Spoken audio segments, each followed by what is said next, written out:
ಆರೋಗ್ಯ, ವೈದ್ಯಕೀಯ, ಶಿಕ್ಷಣ ಹಾಗೂ ಆಯುಷ್ ಇಲಾಖೆಗಳ ವಿವಿಧ ವೃಂದಗಳಲ್ಲಿ ಕಾರ್ಯನಿರ್ವಹಿಸ್ತಾ ಇರುವ ಹೊರಗುತ್ತಿಗೆ ನೌಕರರಿಗೆ ಇತ್ತೀಚೆಗೆ ಪರಿಷ್ಕರಿಸಲಾಗಿದ್ದ ಕನಿಷ್ಠ ವೇತನ ಪದ್ಧತಿಯನ್ನ ಸರ್ಕಾರ ಹಿಂಪಡೆಯಲು ಮುಂದಾಗಿರುವುದನ್ನು ವಿರೋಧಿಸಿ ಕರ್ನಾಟಕ ರಾಜ್ಯ ಆರೋಗ್ಯ ಇಲಾಖೆ ವಿವಿಧ ವೃಂದದ ಹೊರಗುತ್ತಿಗೆ ನೌಕರರ ಸಂಘದ ನೇತೃತ್ವದಲ್ಲಿ ಸಾವಿರಾರು ಮಂದಿ ಹಾಸನದಲ್ಲಿ ಬೃಹತ್ ಪ್ರತಿಭಟನೆ ನಡೆಸಿದ್ದಾರೆ. ಬರೀ ಪ್ರತಿಭಟನೆ ಅಲ್ಲ, ಬೃಹತ್ ಪ್ರತಿಭಟನೆ ನಡೆಸಲಾಗಿದೆ. ನಗರದ ಮಹಾವೀರ ವೃತ್ತದ ಬಳಿಯಿಂದ ಹೊರಟ ಪ್ರತಿಭಟನಾ ಮೆರವಣಿಗೆ ಹೇಮಾವತಿ ಪ್ರತಿಮೆ ಬಳಿ ಮಾನವ ಸರಪಳಿಯನ್ನ ನಿರ್ಮಿಸಿ ನಂತರ ಎನ್ಆರ್ ವೃತ್ತದಲ್ಲಿ ರಸ್ತೆ ತಡೆಯನ್ನ ನಡೆಸಿದ್ರು. ಬಳಿಕ ಜಿಲ್ಲಾಧಿಕಾರಿ ಕಚೇರಿ ಆವರಣಕ್ಕೆ ಆಗಮಿಸಿದ ಪ್ರತಿಭಟನಾಕಾರರು ಕನಿಷ್ಠ ವೇತನ ಜಾರಿ ಮಾಡಲೇಬೇಕು ಅಂತ ಒತ್ತಾಯಿಸಿ ಘೋಷಣೆಗಳನ್ನ ಕೂಗಿದ್ರು. ಈ ವೇಳೆ ಮಾತನಾಡಿದ ಸಂಘದ ರಾಜ್ಯಾಧ್ಯಕ್ಷ ಅಕ್ಷಯ್ ಗೌಡ, ಹೊರಗುತ್ತಿಗೆ ನೌಕರರ ಹಲವು ವರ್ಷಗಳ ಬೇಡಿಕೆಗೆ ಸ್ಪಂದಿಸಿ ಕಾರ್ಮಿಕ ಇಲಾಖೆಯು ಕಳೆದ ಮೇ 22ರಂದು ಅಧಿಸೂಚನೆಯನ್ನ ಹೊರಡಿಸಿ ಕನಿಷ್ಠ ವೇತನವನ್ನ ಪರಿಷ್ಕರಿಸಿತ್ತು. ಅದರಂತೆ ಕೆಲವು ಜಿಲ್ಲೆಗಳಲ್ಲಿ ಏಜೆನ್ಸಿಗಳ ಮೂಲಕ ನೌಕರರಿಗೆ 2 ತಿಂಗಳ ಪರಿಷ್ಕೃತ ವೇತನವನ್ನು ಕೂಡ ಪಾವತಿಸಲಾಗಿದೆ ಈಗಾಗಲೇ. ಆದ್ರೆ ಜುಲೈ 15ನೇ ತಾರೀಕು ಆರ್ಥಿಕ ಇಲಾಖೆ ಹೊರಡಿಸಿರುವ ಅಧಿಕೃತ ಜ್ಞಾಪನದಲ್ಲಿ ಪರಿಷ್ಕೃತ ಕನಿಷ್ಠ ವೇತನ ಹಿಂಪಡೆಯುವ ನಿರ್ಧಾರ ಕೈಗೊಂಡಿರುವುದು ಸಾವಿರಾರು ಹೊರಗುತ್ತಿಗೆ ನೌಕರರ ಬದುಕಿಗೆ ದೊಡ್ಡ ಹೊಡೆತ ನೀಡಿದಂತಾಗಿದೆ. ಒಂದು ಕಡೆ ಅಗತ್ಯ ವಸ್ತುಗಳ ಬೆಲೆ ಏರಿಕೆ, ಮತ್ತೊಂದು ಕಡೆ ಕಡಿಮೆ ವೇತನದಲ್ಲಿ ಕುಟುಂಬ ನಿರ್ವಹಣೆ ಮಾಡಬೇಕಾದ ಅನಿವಾರ್ಯತೆ ಇವೆಲ್ಲವೂ ಕೂಡ ಎದುರಾಗಿದ್ದು ಸರ್ಕಾರದ ಈ ಕ್ರಮ ಸರಿಯಲ್ಲ ಅಂತ ಆಕ್ರೋಶವನ್ನ ವ್ಯಕ್ತಪಡಿಸಿದ್ದಾರೆ.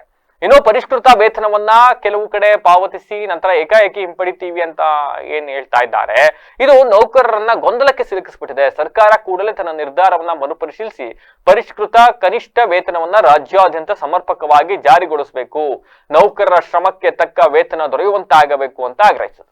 ಈ ಬೇಡಿಕೆಯನ್ನ ಸರ್ಕಾರ ಗಮನಕ್ಕೆ ತರಬೇಕು ಅನ್ನೋ ಕಾರಣಕ್ಕೆ ಈ ಹೋರಾಟವನ್ನು ನಡೆಸಲಾಗ್ತಾ ಇದೆ. ಈ ಕೂಡಲೇ ಸರ್ಕಾರ ಎಚ್ಚೆತ್ಕೋಬೇಕು, ಇಲ್ಲ ಅಂತ ಅಂದ್ರೆ ರಾಜ್ಯಾದ್ಯಂತ ನಮ್ಮ ಹೋರಾಟವನ್ನ ಮತ್ತಷ್ಟು ತೀವ್ರಗೊಳಿಸಲಾಗುವುದು ಅಂತ ಇದೇ ಸಂದರ್ಭದಲ್ಲಿ ಎಚ್ಚರಿಕೆಯನ್ನು ಕೂಡ ನೀಡಿದ್ದಾರೆ. ಇನ್ನು ಪ್ರತಿಭಟನೆಯಲ್ಲಿ ಸಂಘದ ರಾಜ್ಯ ಪ್ರಧಾನ ಕಾರ್ಯದರ್ಶಿ ಮಂಜುಳಾ, ಹಾಸನ ಜಿಲ್ಲಾ ಕಾರ್ಯದರ್ಶಿ ರಾಜಯ್ಯ, ಜಿಲ್ಲಾಧ್ಯಕ್ಷ ಮಂಜುನಾಥ್, ಮನು, ಮಲ್ಲೇಶ್, ಕುಮಾರ್, ಲೋಕೇಶ್ ಇನ್ನಿತರರು ಹಾಜರಿದ್ದರು. ಇವತ್ತು ಕರ್ನಾಟಕ ರಾಜ್ಯ ಆರೋಗ್ಯ ಇಲಾಖೆ ವಿವಿಧ ವೃಂದದ ಹೊರಗುತ್ತಿಗೆ ನೌಕರರ ಸಂಘ, ಆರೋಗ್ಯ ಇಲಾಖೆ, ವೈದ್ಯಕೀಯ ಶಿಕ್ಷಣ ಇಲಾಖೆ ಹಾಗೂ ಆಯುಷ್ ಇಲಾಖೆ ಸಂಯೋಜಿತವಾಗಿ ಏನು ಸಂಘನ ಮಾಡಿದ್ದೀವಿ.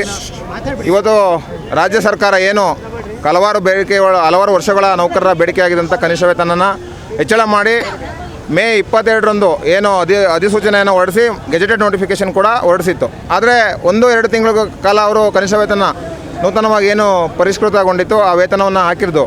ಆದರೆ 2 ತಿಂಗಳ ನಂತರ ವೇತನವನ್ನು ಆರ್ಥಿಕ ಇಲಾಖೆ ತಡೆ ಹಿಡಿದಿದೆ ಅನ್ನೋ ಒಂದು ಉದ್ದೇಶಕ್ಕೆ ವಾಪಸ್ಸನ್ನ ಪಡೆದಿದ್ದಾರೆ.